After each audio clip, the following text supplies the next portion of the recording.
Assalamualaikum warahmatullahi wabarakatuh. Kita belajar analisis seri lagi.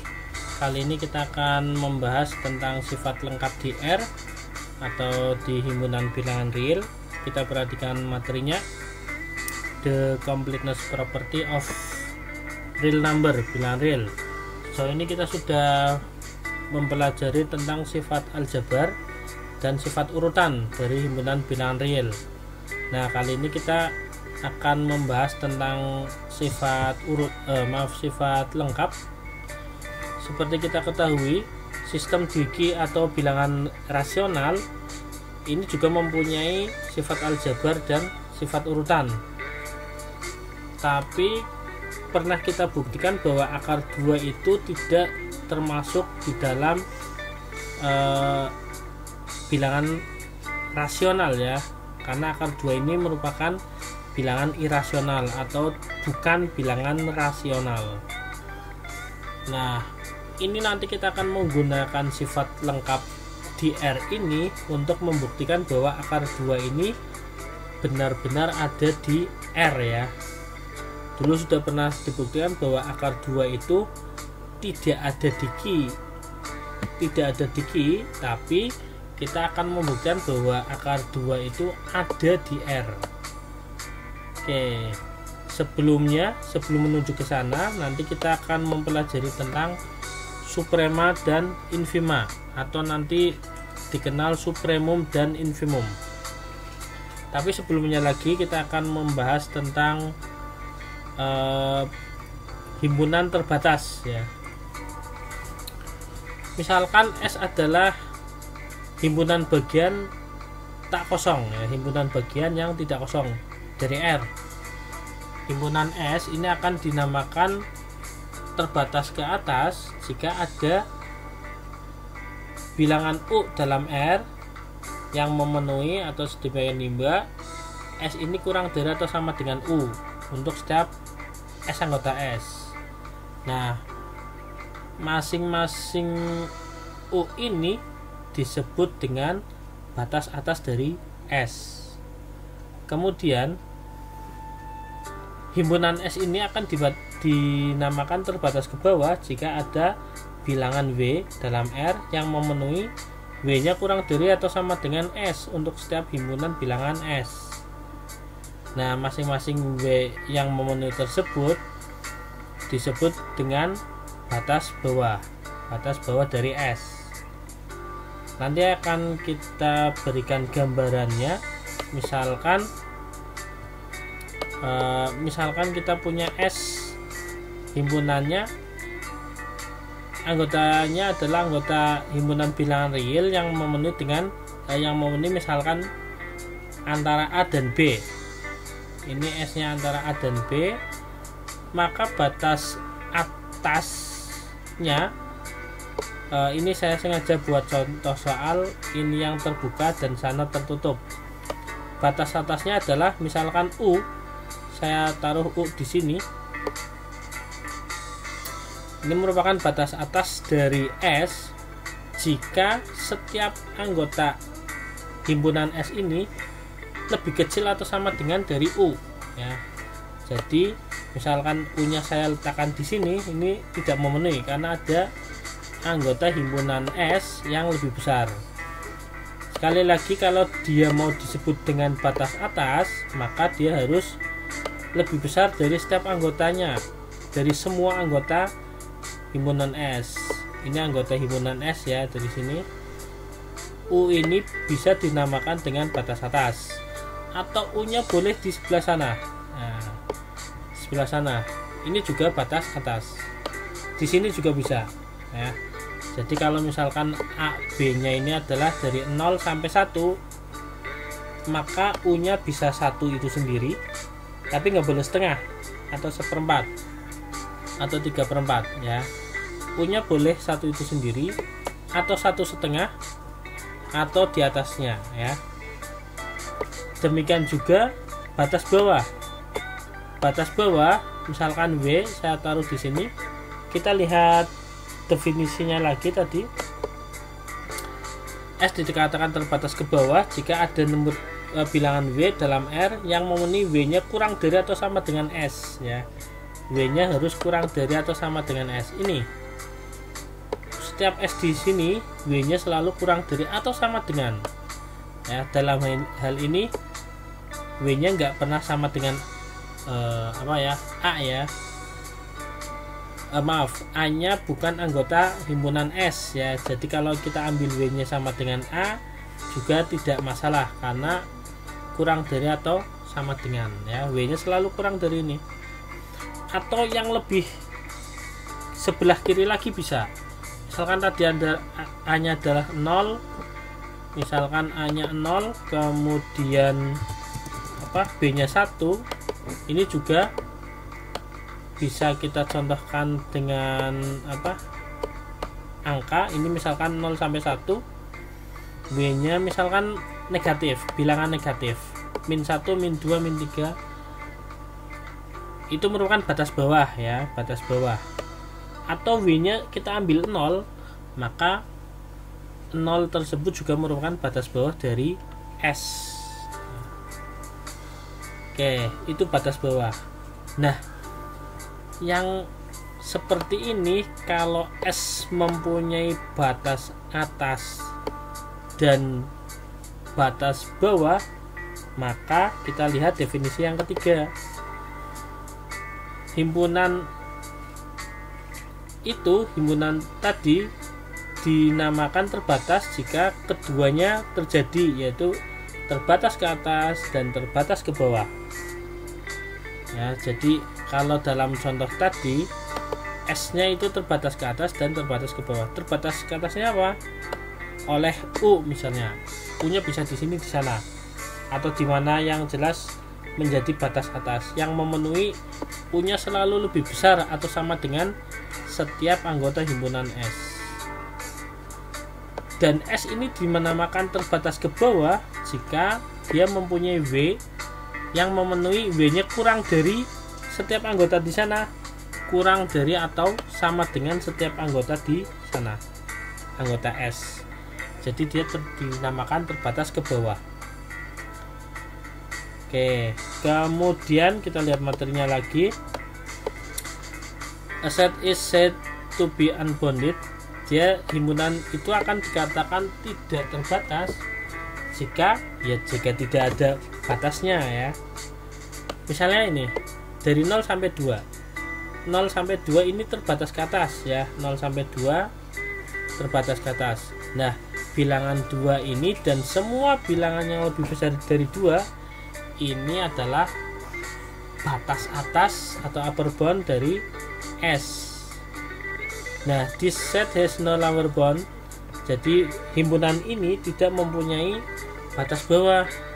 Nah, ini batas bawahnya yang tidak ada karena ini yang kurang dari 2 sampai negatif tak hingga. Kalau misalkan kita gambarkan, kita gambarkan kira-kira seperti ini gambarnya. Jadi S-nya ini adalah X anggota himpunan real yang kurang dari 2. Ini kurang dari 2 ya. Ini kurang dari 2. Dia memiliki batas atas atau upper bound 2 dan sembarang bilangan yang lebih besar dari 2. 3 atau 2,5, 4,5. Ini juga merupakan batas atas dari himpunan tadi ya. Ini 3, 4, 5 ini merupakan batas atas. Tapi dia tidak punya batas bawah karena tidak ada nilai W manapun yang memenuhi kurang dari setiap anggota himpunan tersebut ya. Jadi dia terbatas ke atas saja tapi tidak terbatas ke bawah ya. Bounded above tapi has no lower bound dan not bounded below. Maka dari itu karena walaupun hanya terbatas ke atas, dia karena tidak terbatas ke bawah, maka dia tetap dinamakan unbounded atau tidak terbatas ya. Jadi kalau mau dikatakan terbatas harus kedua-duanya. Kalau ini hanya terbatas ke atas tapi tidak terbatas ke bawah. Kalau yang sana terbatas ke atas sekaligus terbatas ke bawah. Nah, jadi yang pertama ini adalah himpunan yang yang terbatas, kemudian yang bawah adalah himpunan yang tidak terbatas. Oke. Nah, untuk supremum dan infimum gambarannya adalah semua himpunan upper bounds of S. Kalau ini contoh soalnya atau contoh himpunannya adalah himpunan ini digabung dengan himpunan sana, himpunan ini dan himpunan saja. Ini gabungan himpunan ya, tapi sama-sama S. Nah, yang dinamakan supremum adalah batas atas yang paling kecil ya. Ini nanti least upper bound. Kemudian nanti infimum adalah greatest lower bound atau batas bawah yang terbesar. Jadi ini himpunan batas atasnya. Nah, yang paling kecil ini nantinya dinamakan supremum. Kemudian yang sana himpunan batas bawahnya yang paling besar nanti akan dinamakan infimum. Definisinya seperti ini. Jika S terbatas ke atas, maka U dinamakan supremum. Jika supremum dari S jika memenuhi kondisi berikut. Supremum dari S ini nama lainnya adalah batas atas paling kecil. Gambarnya ini ya, batas atas paling kecil. Jadi batas atas yang paling kecil ini supremum. Syaratnya U adalah batas atas. Jadi U akan disebut supremum jika dia batas atas. Kemudian kalau ada sembarang batas atas yang lain, maka U lah yang paling kecil. Misalkan ada V sembarang batas atas ya, maka mau tidak mau V-nya harus lebih besar atau sama dengan U. Jadi U-nya yang paling kecil. Itu definisi dari supremum. Sebaliknya, dengan analogi yang sama, jika S terbatas ke bawah, maka W akan dinamakan infimum atau batas bawah paling besar jika memenuhi yang pertama, W-nya ini batas bawah. Yang kedua, jika ada sembarang batas bawah yang lain, maka W-nya yang paling besar. Yaitu misalkan kalau ada T batas bawah, maka tetap W-nya T tersebut kurang dari atau sama dengan W. Ilustrasinya ya, misalkan ini W, misalkan ada T ya. Oke, U ini akan dinamakan batas atas supremum. Maaf, ini kita udah membicarakan supremum. Kalau misalkan ada T di sini, kalau misalkan ada sembarang batas atas yang lain V, maka dia di sini, di sini ya mentok-mentoknya sama ya, nggak boleh lebih kecil dari U. Jadi V-nya harus di sini. Kalau misalkan di sini,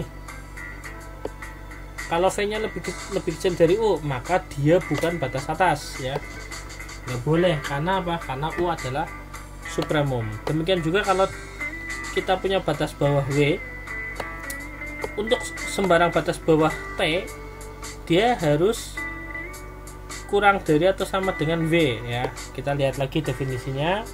T-nya itu harus kurang dari atau sama dengan W. Boleh sama dengan W boleh, tapi harus kurang dari, nggak boleh lebih. Tidak boleh lebih. Kita lihat, kalau misalkan ternyata T-nya lebih, maka bisa dipastikan T itu bukan batas bawah ya, karena W-nya ini infimum ya, infimum dari himpunan S tadi. Oke, kemudian ini tidak terlalu sulit untuk melihat bahwa there can be only one supremum of given subset S of R ya. Ini hanya ada satu, tunggal ya, supremum itu tunggal ya. Jadi kalau misalkan ada U1 U2 ya, pasti nanti harus dibuktikan bahwa U1 tadi sama dengan U2. Jika ada U1 dan U2 yang sama-sama mengaku supremum, maka pasti bisa dibuktikan U1 itu sama dengan U2. Oke.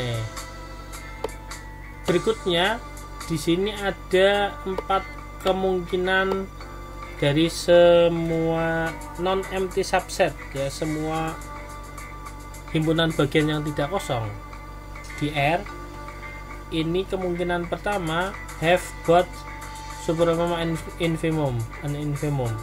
Jadi kemungkinan pertama memiliki keduanya, punya supremum dan punya infimum. Kemungkinan yang kedua hanya punya supremum. Contohnya ini contoh kemungkinan kedua ini punya, yang pertama punya supremum, punya infimum. Contoh yang kedua hanya punya supremum, nggak punya infimum. Nanti sebaliknya have infimum but no supremum, punya infimum tapi nggak ada supremumnya. Jadi pastikan dia terbatas ke bawah, punya infimum tapi tidak terbatas ke atas, jadi nggak punya supremum. Dan yang ketiga adalah yang keempat adalah neither, tidak satu pun ya dari supremum atau tidak pula infimum yang dia punya. Nah, jadi kalau dari tahingga sampai tahingga, negatif tahingga sampai positif tahingga itu tidak punya supremum ataupun infimum ya, itu jelas, contoh yang paling jelas. Oke, kemudian pada syarat supremum yang 1 dan 2 ini kita harus memahami bahwa 1 dan 1 aksen ini ekuivalen ya. Ekuivalen apa saja? Yaitu U adalah batas atas dari S, jelas. Nah, kalau dia batas atas dari S, ya maka untuk setiap anggota S itu U-nya lebih besar atau sama dengan, ini jelas. Kemudian yang kedua juga harus ekuivalen, antara 4 pernyataan ini harus ekuivalen ya dari syarat yang kedua. Yang pertama, if V is any upper bound of S, then U less than or equal to V ya. Jika V ini sembarang batas atas dari S, maka U-nya ini yang paling kecil. Artinya apa? Ini ekuivalen dengan kalau ada Z yang kurang dari U. Nah, kalau ada yang kurang dari U itu berarti dia bukan batas atas. Tadi sudah saya contohkan. Kalau misalkan ada yang kurang dari U di sini, maka dia bukan batas atas. Jelas ya. Jadi ini yang 2 aksen 1 ini. Jika Z kurang dari U, maka Z pastilah bukan batas atas. Kemudian jika ini 2 double aksen, ada Z kurang dari U, maka pasti ada S Z di dalam S, demikian hingga Z-nya kurang dari SZ ya. Ini jelas ya, kalau misalkan ada yang sesuatu yang kurang suatu bilangan yang kurang dari U, pasti ada S anggota S yang mana Z-nya kurang dari SZ. Saya contohkan, saya gambarkan di sini. Misalkan ada Z yang kurang dari U. Oke. Z yang kurang dari U di sini. Nah, pasti ada S yang bergantung pada Z yang memenuhi Z-nya kurang dari S tersebut. Z-nya memenuhi S-nya pasti akan ada S lagi di sini. Nah, ini pasti ada S di sini.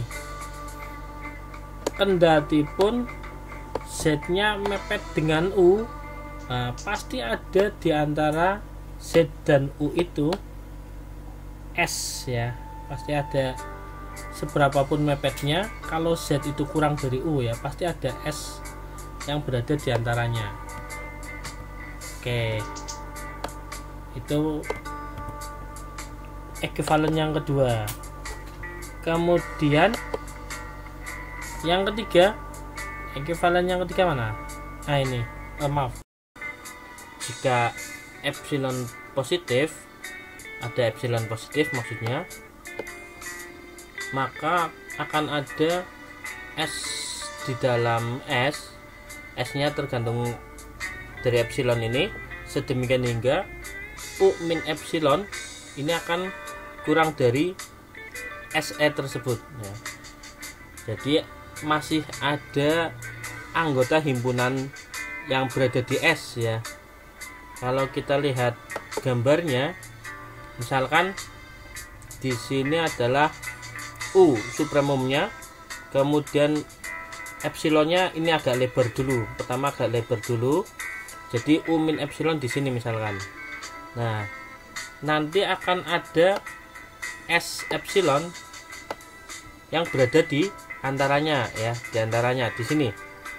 Yaitu sebelum U sesudah E min epsilon. Kemudian kalau misalkan ini dipepetkan lagi, karena epsilon ini positif maka nggak mungkin sama dengan ya, nggak mungkin sama dengan U min epsilon nggak mungkin sama dengan U. Jadi ada batas, ada jarak sedikit. Nah di antara jarak sedikit tersebut, misalkan di sini tetap masih ada anggota himpunan S ya, yang berada di antara U min epsilon dan U tersebut ya. Jadi selama epsilonnya tidak nol, sesedikit apapun itu masih ada S yang bergantung pada epsilon yang memenuhi SE tersebut kurang dari U min epsilon. Itu dua yang aksen ketiga ya.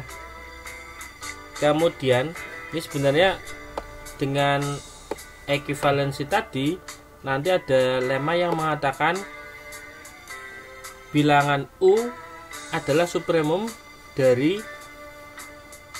non-empty subset S atau himpunan bagian S yang tidak kosong, himpunan bagian dari R ya. Jika dan hanya jika ini satu aksen, kemudian duanya adalah yang dua yang di sini. Ini jika dan hanya jika ya. Tapi di sini dikatakan untuk setiap S anggota S, maka S ini kurang dari atau sama dengan U. Artinya U ini batas atas. Kemudian jika ada V yang kurang dari U, kurang dari supremum tersebut, maka pasti ada S aksen. S aksen yang lebih dari batas lebih dari V tersebut ya. Jadi kalau ada V pasti ada S yang masih di dalamnya. Kalau digambarkan seperti ini, kalau U ini supremum, kemudian ada V yang kurang dari U ini di sini, maka pasti ada S ya, S aksen, misalkan ini S yang berada di antara nih atau lebih dari V ya, lebih dari V. Tapi masih anggota himpunan S. Itu kemudian ini jika hanya jika ya. Kemudian lemma berikutnya adalah an upper bound U. Jadi batas atas U dari himpunan himpunan S yang tidak kosong di dalam R ini adalah supremum jika dan hanya jika. Jadi definisi bukan definisi ya, kita bisa mendefinisikan lagi untuk supremumnya jika untuk setiap epsilon yang positif ada S dalam S yang memenuhi U min epsilon ini kurang dari S epsilon. Ini tadi yang kedua ini. Jadi setiap U yang akan menjadi supremum ini kalau dikurangi sedikit itu nanti akan ada S epsilon yang berada di S kalau dikurangi sedikit ya. Jadi kalau nggak ada ya berarti epsilonnya positif, berarti epsilonnya 0 ya. Jadi kalau dikurangi sedikit yaitu epsilon ini Ini kalau misalkan di zoom lagi ini nggak sama ya, ini nggak sama. Kalau di zoom lagi nanti akan ada S epsilon ya. Kalau diperbesar nanti akan ada nilai tengahnya, nilai tengah antara U min epsilon dan U. Anggap saja nilai tengahnya adalah setengah epsilon. Jaraknya adalah setengah epsilon antara U min epsilon. Kalau epsilonnya sekian, maka U kurangi setengah epsilon. Ya, kita ambil saja setengah epsilon di sini, tengah-tengahnya. Semepet apapun asalkan epsilonnya positif, semepet apapun dengan U, kalau epsilonnya positif pasti ada nilai antaranya, yaitu kita ambil misalkan setengah epsilon U dikurangi setengah epsilon, itu akan berada lebih dari U dikurangi epsilon. Itu pasti akan ada karena epsilonnya adalah bilangan real positif.